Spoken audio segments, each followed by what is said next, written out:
مزمل ایک نہایت شریف اور نیک لڑکا تھا۔ وہ ہر مشکل وقت میں اپنے پڑوسیوں کے کام آتا، گھر میں اپنی بوڑھی ماں کی خدمت کرتا رہتا تھا۔ دوسری طرف وہ اپنی تعلیم چھوٹ جانے کی وجہ سے بہت افسردہ اور حالات کے آگے مجبور تھا۔ پھر بھی وہ ہر وقت صبر و شکر سے کام لیتا تھا۔ ایسے سخت اور کٹھن حالات میں بھی وہ خدا کی رحمت سے مایوس نہیں تھا۔ اسے امید تھی کہ ایک دن خدا کے فضل وکرم سے ان کے حالات ضرور بدلیں گے۔ مزمل نے محنت میں کبھی آر محسوس نہیں کی، یہی وجہ تھی کہ وہ چھوٹا بڑا کام نہایت خوشی سے کر لیتا تھا۔ وہ صبح سویرے پالش کا چھوٹا سا بکس اٹھائے شہر کے مشہور چوک پر جاتا اور پورا دن لوگوں کے بوٹ پالش کرتا۔ اس طرح وہ اتنے پیسے کما لیتا تھا جس سے اس کے گھر کا خرچ پورا ہو جاتا تھا۔ شام کو جب تھکا ہارا واپس آتا تھا تب وہ اپنی ماں کی دعائیں لیتا، جس سے اس کی پورے دن کی تھکن دور ہو جاتی تھی، اور روکھی سوکھی کھا کر خدا کا شکر ادا کرتا تھا۔ غربت کے باوجود مزمل اپنی حیثیت کے مطابق غریب اور نادار لوگوں کی مدد کرتا رہتا تھا۔ آج مزمل کے پاس گاہکوں کا بڑا رش تھا کہ اچانک ایک کار اس کے پاس آ کر رکی۔ ایک سیٹھ کار میں سے اترا اور سیدھا مزمل کے پاس آیا۔ لڑکے، جلدی سے میرے بوٹ پالش کر دو۔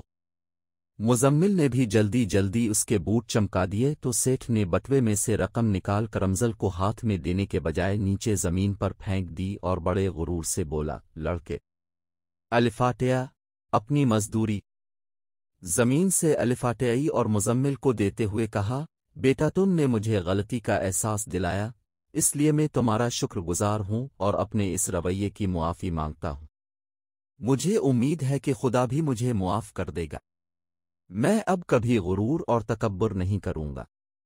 سیٹھ صاحب، غلطی کا احساس ہی اس کی سزا ہوتی ہے، اللہ آپ کو معاف فرمائے۔ یہ کہہ کر مزمل نے اس سے پیسے لیے اور اپنے کام میں لگ گیا۔ گزرتے وقت کے ساتھ ساتھ مزمل کو اپنی بہن گڑیا کی تعلیم اور والدہ کی گرتی ہوئی صحت کے بارے میں کافی فکر ہونے لگی تھی۔ اب تو اس نے رات کو بھی کام پر جانا شروع کر دیا تھا، لیکن ان کے حالات نہیں بدلے۔ ایک دن مزمل کے پاس ایک اجنبی شخص آیا۔ وہ کافی جلدی میں دکھائی دے رہا تھا۔ اس نے مزمل سے کہا، بیٹا جلدی سے میرے بوٹ پالش کر دو۔ مزمل نے بھی دیر نہیں لگائی اور جلد سے بوٹ پالش کر کے اس کو دیے۔ اس اجنبی نے جب اپنی جیب میں ہاتھ ڈالا تو صرف کریڈٹ کارڈ نکلا۔ نوٹ بھی 1500 روپے کے تھے۔ بیٹا، اس وقت تو میرے پاس چھوٹے نوٹ نہیں ہیں اور میں جلدی میں ہوں۔ تم ایسا کرو، یہ پرانا پرائز بانڈ رکھ لو، میری تو قسمت میں شاید انعام نہیں ہے، البتہ اگر تمہارا نصیب اچھا ہوا تو یہ ضرور نکلے گا۔ اس اجنبی شخص نے جب وہ انعامی بانڈ مزمل کے حوالے کرنا چاہا تو مزمل نے وہ لینے سے انکار کرتے ہوئے کہا، کوئی بات نہیں صاحب جی، آپ اگلی مرتبہ پیسے دے دیجئے گا۔ وہ اجنبی بولا، بیٹا میں اس شہر میں اجنبی ہوں اور اپنا ضروری کام نمٹ کے واپس اپنے شہر چلا جاؤں گا، اس لیے یہ انعامی بانڈ میں اپنی رضامندی سے آپ کو دے رہا ہوں۔ آپ اسے میری طرف سے تحفہ سمجھ کر رکھ لو۔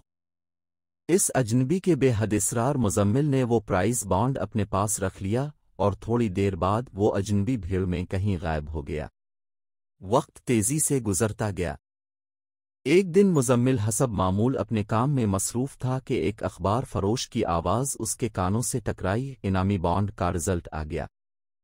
تب مزمل کو خیال آیا کہ اس کے پاس بھی تو ایک انعامی بانڈ پڑا ہے۔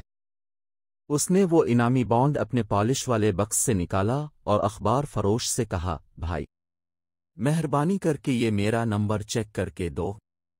اخبار فروش نے اس سے انعامی بانڈ لیا اور اس کا نمبر اخبار میں تلاش کرنے لگا اور پھر وہ زور سے چلایا، مبارک ہو، تمہارا 50 لاکھ روپے کا انعام نکلا۔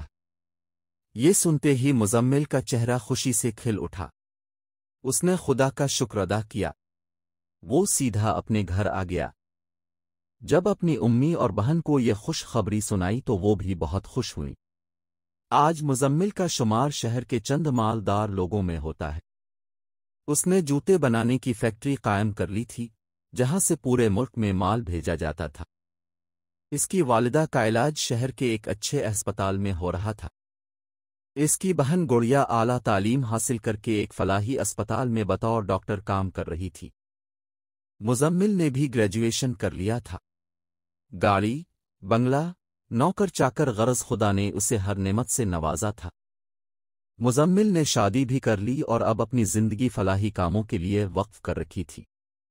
اس نے یتیم اور غریب بچوں کے لیے اسکول اور ہاسٹل بھی کھول رکھے تھے جہاں انہیں مفت تعلیم و تربیت کے ساتھ رہنے کی جگہ بھی دی جاتی تھی۔ اتنی ساری دولت کے باوجود بھی مزمل اپنا پرانا وقت کبھی نہیں بھولا تھا۔ وہ رات کو روزانہ اپنا پرانا پالش والا بکس کھول کے دیکھتا تھا جو ابھی تک اس نے سنبھال کر رکھا ہوا تھا، پھر کسی سوچ میں ڈوب جاتا تھا اور آبدیدہ ہو کر خدا کا شکر ادا کرتا تھا۔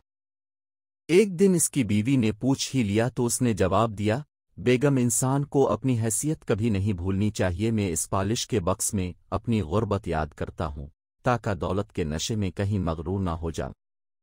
اس طرح مجھے سکون ملتا ہے اور میں اپنے خدا کا شکر ادا کرتا ہوں۔